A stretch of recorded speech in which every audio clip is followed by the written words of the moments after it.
begin with the Protista kingdom, we must know a little bit about this in general.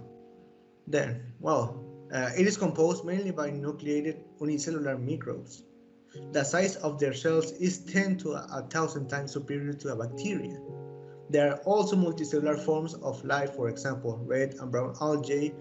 They present varying modes of locomotion by pseudopods, which are projections of the cytoplasm, like in amoebas and or radiolarian. It is the second kingdom, um, one after the bacteria kingdom. Okay, so the kingdom Protista, or the Protista kingdom, consists of eukaryotic protists. Members of this very diverse kingdom are typically unicellular, as I said, and less complex in structure than other eukaryotes. In a superficial sense, these organisms are often described based on their similarities to the other groups of eukaryotes, animals, plants, and fungi. Members of Protista are primarily aquatic. Division. The primary feature of all protists is that they are eukaryotic organisms. This means that they have a membrane-enclosed nucleus. Protists are unicellular in nature but can also be found as a colony of cells. Most protists live in water, damp terrestrial environments, or even as parasites.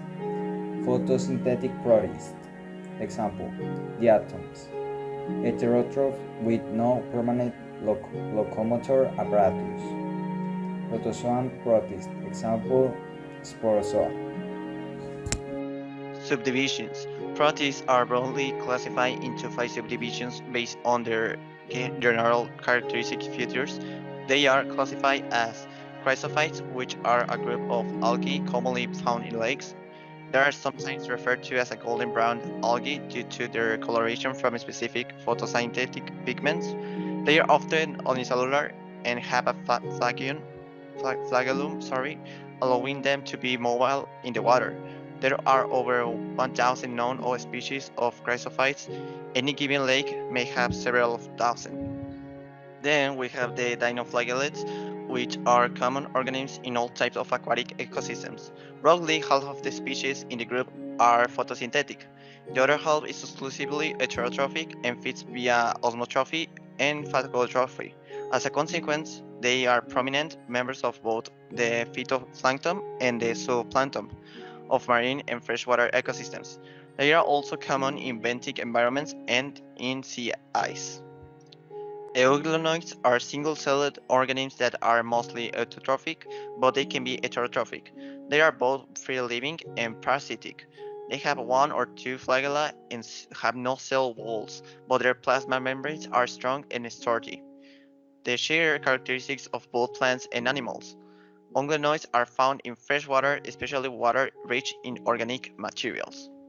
Slime mold is an informal name given to several kinds of unrelated eukaryotic organisms that can live freely as a single cells, but can aggregate together to form multicellular productive structures. Slime molds were formerly classified as fungi, but they are no longer considered part of that kingdom.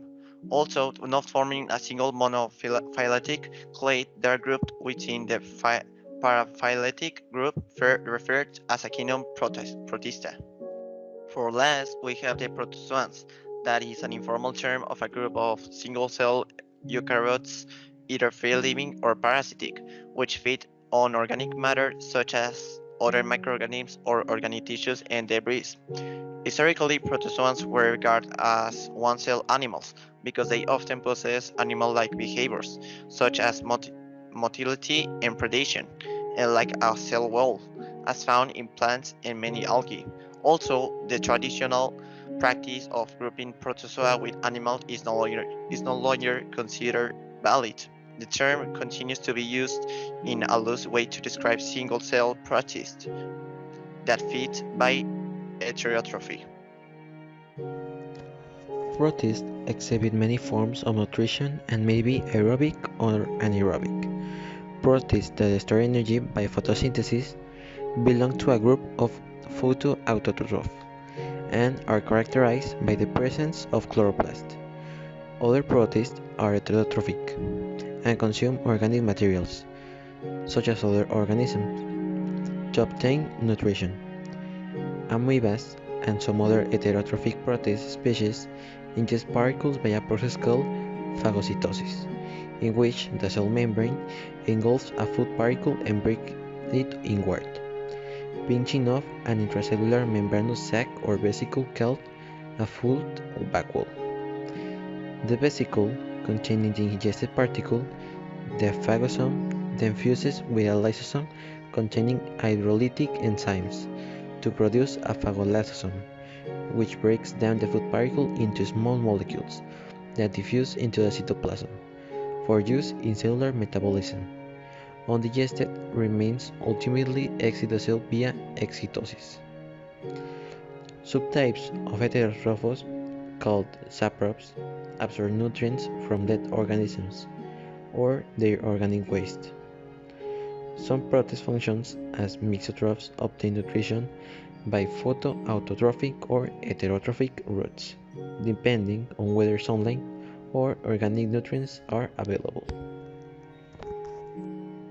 Okay, so I want to talk about the reproduction.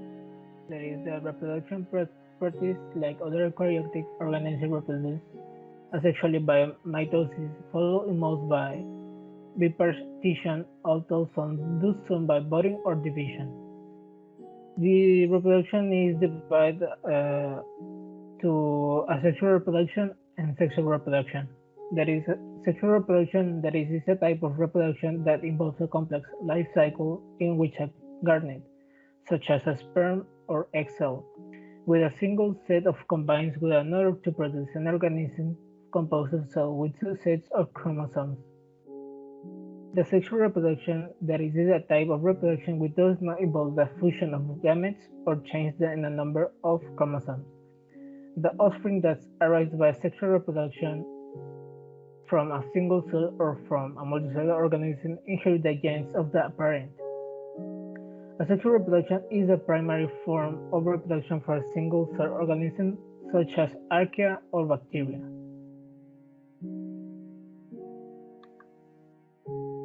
So, the order is the kingdom, phylum, genus, family, class, order, species, domain. There is protist diversity of protists, protozoans, slime molds, algae. Protist, the word protist, animal like protist. Key concept: kingdom Protista is the most diverse of all kingdoms. Animal like, plant like, fungi like. So in this image in the left there is a kingdom Protista. There are six there is the order of the kingdom Protista.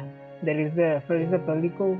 There is a thin layer supporting the cell membrane in various protozoa. The second is the nucleus, a specialized structure occurring in most cells except in bacteria and blue-green algae, and separated from the rest of cells by a double layer. The third is the chloroplast.